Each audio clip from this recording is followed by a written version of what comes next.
the top tips I would recommend for new oil painters. Bulk prep your canvas. That means multiple layers of gesso, wet sanding if that's your thing, and if you can, add in an acrylic wash so that you already aren't looking at a solid white canvas.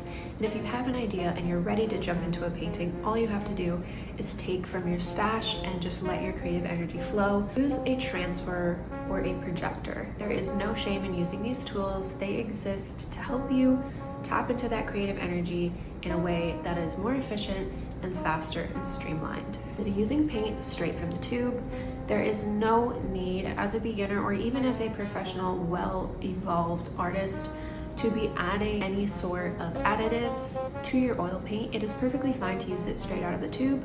This is going to decomplicate it significantly to make it more accessible and easy for you to understand. It is already created in a formula to make it workable for what you need.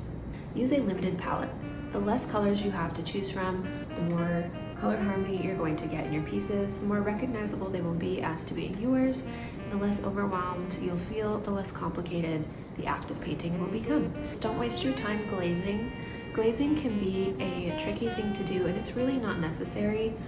You're going to strengthen your concept of painting and how to oil paint through executing the harder way than taking a shortcut like glazing. I'm sure a lot of artists will disagree with this, but again, for me, my advice to a beginner would be make things as simple as possible, so that means taking glazing off the table. Watch as many videos as you can on how to care for your oil painting brushes.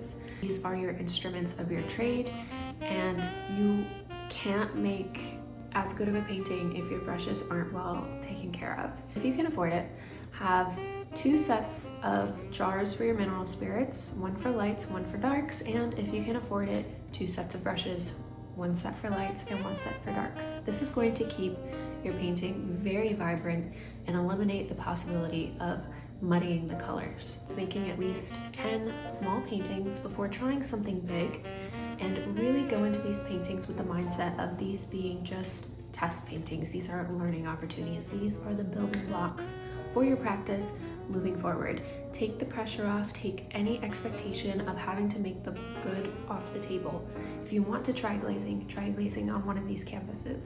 If you want to try a more complicated palette, try it on one of these canvases, and then try a limited palette and see what works for you. There's no need to, quote unquote, waste your material on a practice piece of this size when you will glean just as much information, saving your time, saving your money, saving your materials